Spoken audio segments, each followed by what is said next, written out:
After I threw up a couple panels on my roof, I became really conscious of the amount of energy I'm using, which led me to wonder why I was consuming 8 kilowatt hours even when I'm not doing anything special. Measuring every single circuit with my amp meter, I realized that the dehumidifier is actually drawing many, many watts throughout the day. In the plot here, you can see that it's drawing somewhere between 380 watts when it's running and 60 watts when it's not running. The cycle time here, peak to peak, is also way too close. It's somewhere in the 5-minute range. So the compressor is firing up every 5 minutes and shutting down. And I think that's what's causing it to consume so much power. So I set up a time lapse in my basement of the dehumidifier to see how it was working. So I set the humidity to 45% and it's doing almost exactly as what you would think it would do. It brings it down, it runs and brings it down to 45 and then lets it ride back up to about 54 and then it turns on again and it brings it down to 45. And it does this over and over. The only problem is these are 5-minute intervals. Now, am I supposed to believe that it can bring the humidity down 10% in 5 minutes? Furthermore, you would think that if it was doing that, my bucket would just be filled with water. But you can see here that, there's a little bit of water, but it's pretty insignificant for overnight. So I don't believe it's doing that, and we need to measure the humidity. So I went on Amazon and I bought one of these BM280 chips, which is pretty simple to use. They're really cheap. They're about $2 on Amazon. And it just uses serial communication. So we're going to hook it up to our Raspberry Pi. Okay, here it is, all hooked up. And my Raspberry Pi is here. And let's go do some software writing and check out what we end up seeing.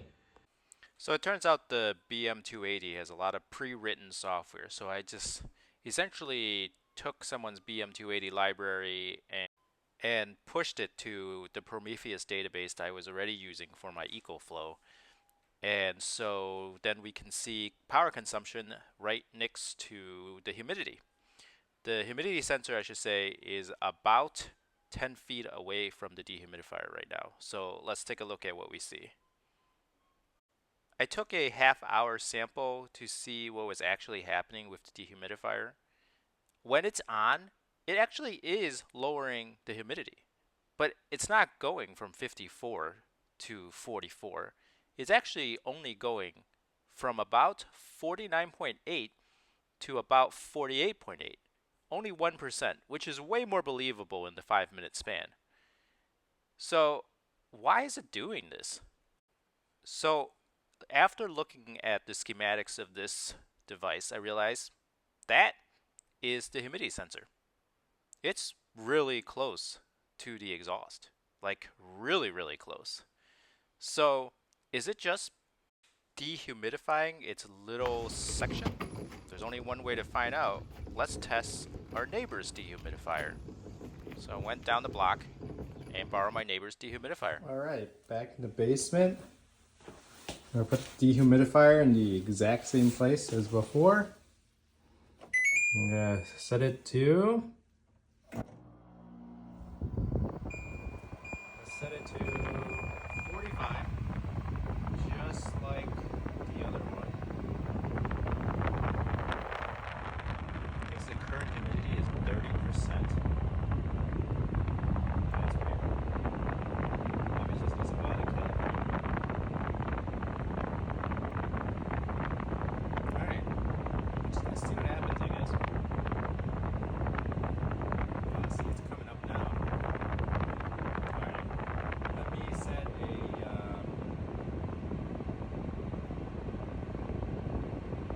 set a time lapse over here and see what I get. So in the time lapse, nothing interesting really happens. It starts off at 45 and it slowly creeps up, probably because it was just getting adjusted to the basement. So it finally creeps up to about 45, and it just sits there and nothing happens. I think more interesting thing to see than the time lapse is actually the chart of what is happening in the room as this time lapse was being taken. Here we are at the chart, and holy cow. So the humidifier that my neighbor has is drawing about 700 watts, and it's pulling down the humidity so fast. In a matter of 15 minutes, it pulled the humidity down from 50% straight down to 43%, but it was using a lot of energy. So what does that mean? I think it means that it's time to pull open the dehumidifier and move the sensor. Now, this dehumidifier itself has a billion screws. I'm not really sure why it's a billion screws. So I'm not going to show a whole video of me pulling it apart because I'm sure you can do that yourself. And I'll cut to the chase. It's right here. The exit for all the air is right here. And so the sensor is really close to each other. And the humidity drops here. And that's it. So we're gonna move the sensor. Here's the outlet. It's freed from a sensor. So we're gonna find an exit probably here, or maybe at the same point as the power cord and just pull it out from there. So let's just do that. Okay, now that it's all back together, after the million screws, 1, 2, 3 million, we just now have two cords, the sensor to the humidifier and this cord. So we're gonna zip tie them together and try to move this as far away from the outlet as possible. And we'll see what that does.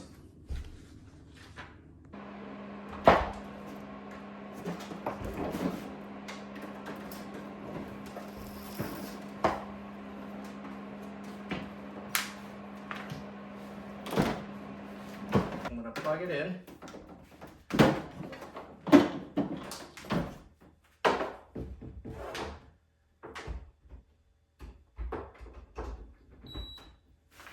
Right? And then I'm gonna tape this to the wall right here, as far away from the device as possible. Okay. Take a little masking tape. As an experiment,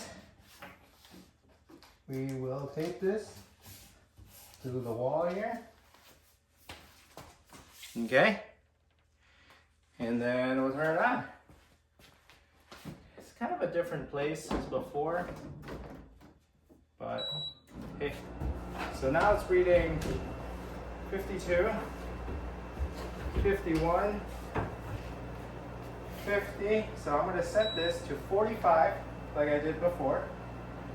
And we're gonna watch the electricity. But you can see already that the sensor isn't dropping as quickly as it used to. So we're gonna see what happens, I guess. And if it works well, we're gonna have to make a better enclosure here because it looks really fugly right now. Okay, we'll take a look at the electrical usage. So once again, we look at the humidity versus power line, and you can see that the dehumidifier kicked on at 2045 or so at the top of the green line, and it fell from 49.5 to around 40.5% humidity. Now during this whole time, the dehumidifier is drawing quite a bit of wattage. It's drawing between 400 and 500 watts this whole time. Ignore the spike. That's probably just me microwaving a cup of coffee or something. And it's drawing. It just stayed on the whole time. So I went from 5-minute cycle times to approximately 5-hour cycle times. So that might actually just be too long. It also looks like, as you can tell towards the end, that the dehumidifier is struggling to lower the humidity anymore after about 42%. It's really struggling. It's pulling 500 watts, but it's only lowering the humidity by about 1%. The other interesting thing is around 2:45, my power supply died, and so at that point, the dehumidifier was turned off, and the humidity rose back up to where it is in the morning when I went and checked on it at about 49%. So, 5-hour cycle time might be too much. I think the lesson here is that the dehumidifier is not really going to work below 45%. So, I should just set it to 50% and let the cycle do its thing. So my conclusion is that this Insignia dehumidifier likely has a design fault, that the sensor is too close to his exhaust. Now I'm going to move the sensor around and try to make this work for me, but I probably wouldn't buy another one of these. Thanks for watching.